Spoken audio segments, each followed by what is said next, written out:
Hey YouTube, thanks for tuning back in. Chase here. Sorry it's been a few days since I made a video. Obviously the last one created a little bit of a stir in some of the community. The first couple days of not making a video was a little bit out of not wanting to. The rest of it, hopefully I didn't worry anybody. I know there's not a lot of creators left. I just had things going on in the house and been a little busy and literally just kind of blocked off my recording studio and was too lazy to move stuff out of the way. Had to move stuff around in the house, getting a bathroom work done. Anyway, I just wanted to get something out. I know it's a bit late and this is relatively low effort. Sorry. For anybody interested in the drama or my point of views, I will respond to some of what I've seen the community say about my outlook and more of my viewpoints on it and where maybe I not regret what I said, but maybe list positive things instead. I do get a little opinionated, so it does cause me to play devil's advocate when people disagree with me. Obviously I want this game to stick around. There are definitely some scary signs out there in terms of player interaction and the size of the community, which is nice. It's just, you know, if it doesn't keep the game going, I don't mind if there's only 100 people playing a game I like. It's just, we all know what the reality is there. The numbers aren't that bad, but I'm just being... Anywho, alright, so low effort video time. Let's talk about the in-game notices. I've talked about this before. Readings for nerds, guys. Don't do it. Just tune in here. I will read it. We got Dragon Quest 4 coming. We all kind of knew it was coming, but obviously a little muddy on the dates. We just knew it was supposed to be this month. So it's been a little over a week since the update came out, so really wasn't too much longer than we expected. Alright, so we've got, first thing, Dragon Quest 4 Challenge Quest, Road to Sorrow's Peak. I talked about this a few weeks ago, and Matt has also made a video about this. He's a bit more he put more effort into his video, so if you want more details about the Dragon Quest 4 event, tune into Matt. After you watch all of my video, like, subscribe, and comment. After you do that, maybe check out Matt's video if you have time. Maybe. Okay. Well, I mean, there's a decent amount of info here. By the way, they put a nice little video on the Twitter, I'm sure Facebook as well, for the event. So, it was kind of nice to see that. Nice to see some effort being put in.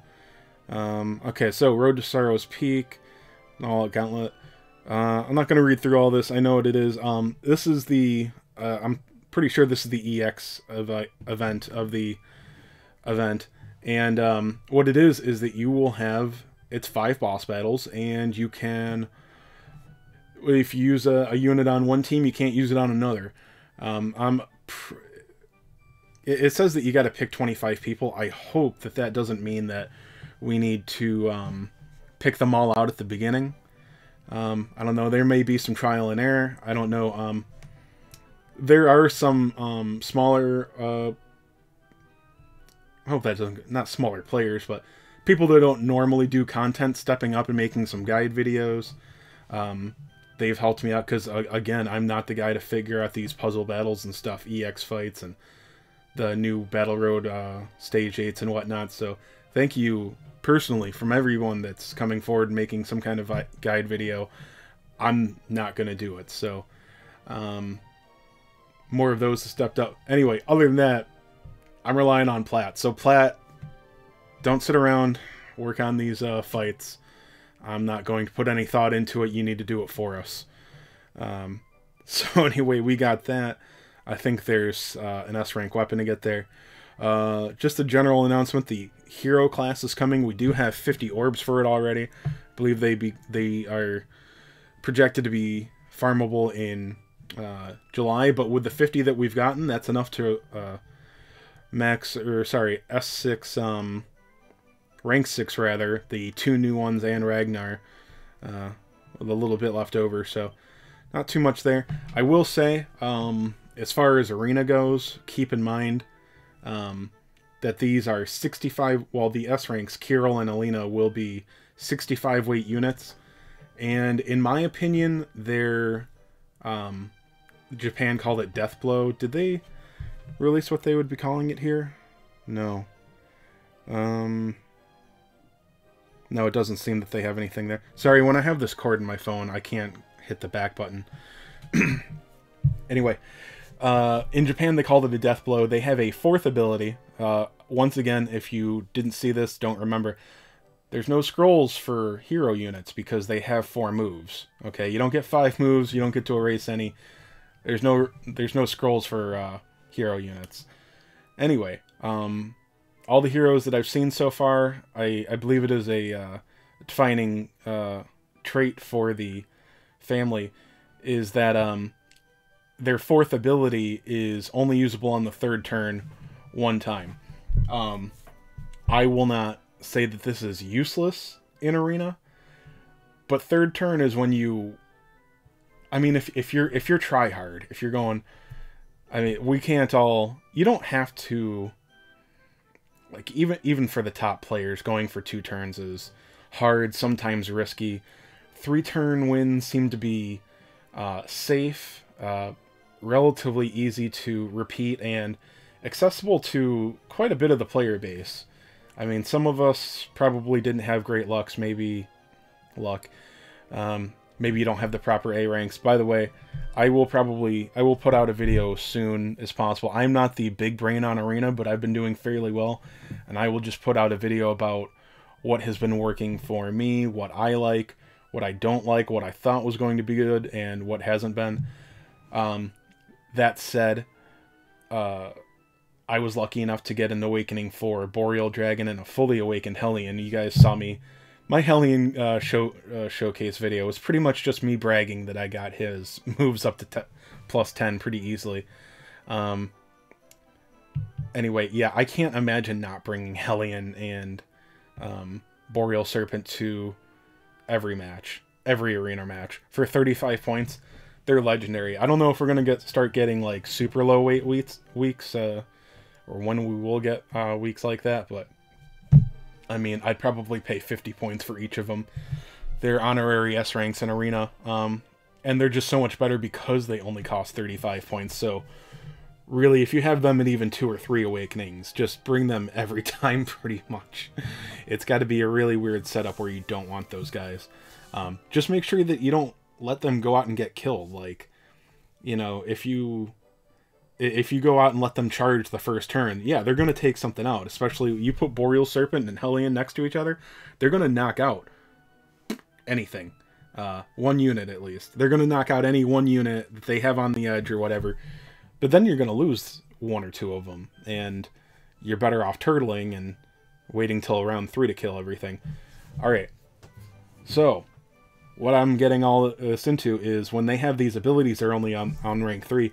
Yes, they are still going to be useful, but round 3 you want to be mopping up. That's not when you want to have your big 1 hit, because those hits will... I mean, Alina said, unless they're resistant to frizz damage, it's going to be a 1-shot, most likely, in Arena, or 80-90% of their damage. You don't need that on turn 3. Turn 3, you need to be finishing stuff off, mostly. Not always, but usually. So that, combined with her being 65 points... My guess is that she's not going to be worth 65 points in Arena. And here's another thing that I'll accept the moniker of Doom and Gloomer, or just repeat that this complaint grievance that I have. I'm very interested in Alina. I think she's going to be useful, even if not for Arena. I think it's a really cool character design. Her other moves may make her worth the 65 point weight cost on some fights. Here's the thing, I'll throw some tact points at her and that's it, because I can't use her. I don't have orbs sitting around. If I did, I mean, we're going to get one from this event, maybe. We don't know anything. And then, you know, even if the orbs double, they give us 2 orbs per event. Great, now we're back exactly where we were before, with 3 new units coming out every month. For this month, with, well... Depends on... If you count Halberd Saurus being this month, we got 4 new S ranks this month, and you know, we don't know how many orbs we're gonna get. Definitely not gonna be 8. I mean, we got 4 with the update, but that's a story update. That's, you know, and I don't give a damn about paid orbs. They gave us an extra option for a paid orb in the shop. I'm not paying for rank ups on units that I already paid for. If that's how this game is, well, anyway, so yeah, just really consider, I mean, I don't know, maybe you're a new player and you are sitting on a couple of orbs. Sure, Alina might be useful. I mean, I'd rather, again, if you're new players, maybe it doesn't matter, but I mean, I'd rather have them in my White King, Royal Reptile, Dragon Lord True Form, Zoma. I mean, if you're a new player, then your orbs are far less limited. You just haven't spent them yet, maybe. I mean, if you're like me, if you spend every orb that you've gotten yet, I mean, we just got one yesterday. I'm holding on to it because, you know, we get one at reset today, and I'll put that into my Zoma. I was confused because we got the boss type orbs the other day. Anyway, I'm gonna max rank my Zoma, and then I don't know. I'm assuming that we're gonna get 2 through the event, and I gotta use those on Sorrow. By the way, that's the thing. Alina's gonna be nice. If you're spending gems on this, you're spending money, you're doing anything on this banner or this event, you want Sorrow. Alina might be good. Alina might be really good. Sorrow's game breaking.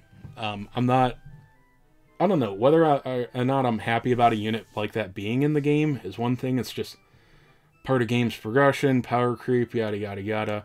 Anyway, if you're trying to play strategically, you want Sorrow. He's just, the rank 6 update already made melee much better than spellcasters A rank and below, especially at A rank. Like B rank, okay, maybe you're not all your B rank units are hitting the wisdom cap. Although there are a couple of B and C rank units with just freakishly high attack stats. But anyway, in Arena, I think I mentioned this before, don't bring A rank casters. I'm not going to say that they're useless, but I wouldn't argue if you told me they were, because that's kind of how I feel.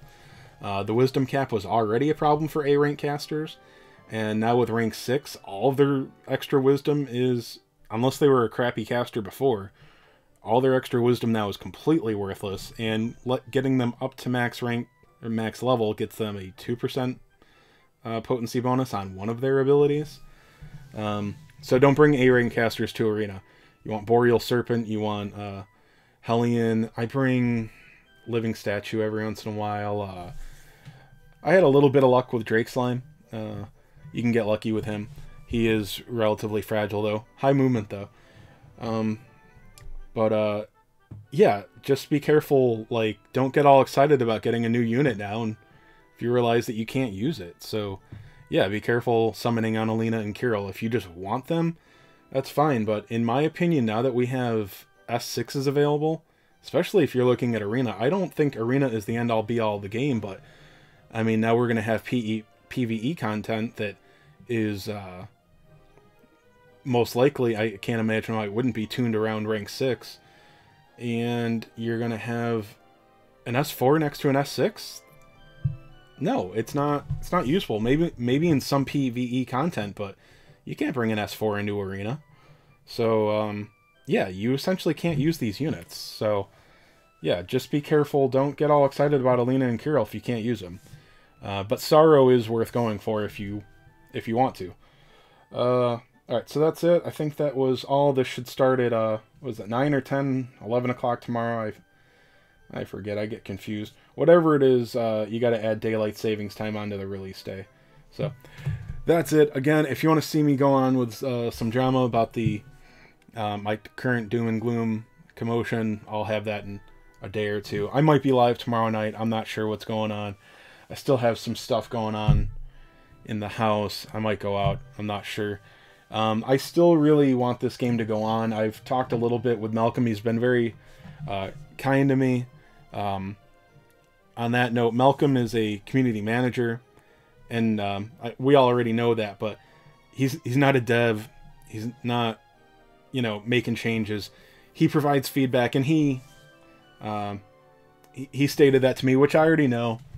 I think some of us, I know I definitely got a little excited when I saw the announcement of a community manager, and I knew what it meant, but I got my hopes up. I was hoping that it would involve more changes, more announcements, and you know, it didn't work out that way.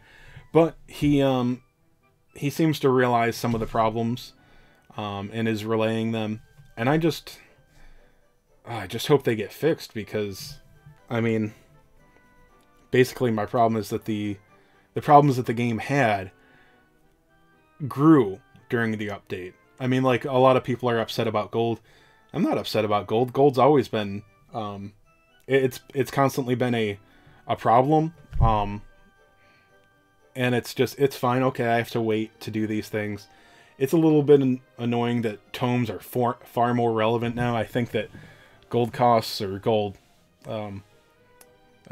acquisition should be changed possibly, but that's not a surprise. It's just the orb thing. Now I'm left in this state where I know I addressed this before. I don't know. I don't know if I get to use the units that I have paid for and or will pay for. I don't know if I get to use them, and yeah, that makes me upset. So I just hope that these things get changed, because I don't think I'm in the minority. I'll tell you, I stopped trying this week on the leaderboard, and my rank has barely moved. CP board, like I've stopped doing gem refreshes. I haven't done any summons. Like I'm still like mid-50s. So unfortunately, I think a large amount of, well, a decent amount of the high-end player base has kind of like stopped spending gems and stopped caring quite as much, which, I mean, something's got to happen. Anyway, that's for another video. I already made a video about that. Like I said, when I make a video about it, it'll mostly be, drama might be too far strong a word for it, but it'll mostly just be addressing community feedback, reactions, and just me restating opinions and whatnot. So yeah, if I see it tomorrow, guys, I will. I might go live, can't promise. And good luck to everyone, and have a good night.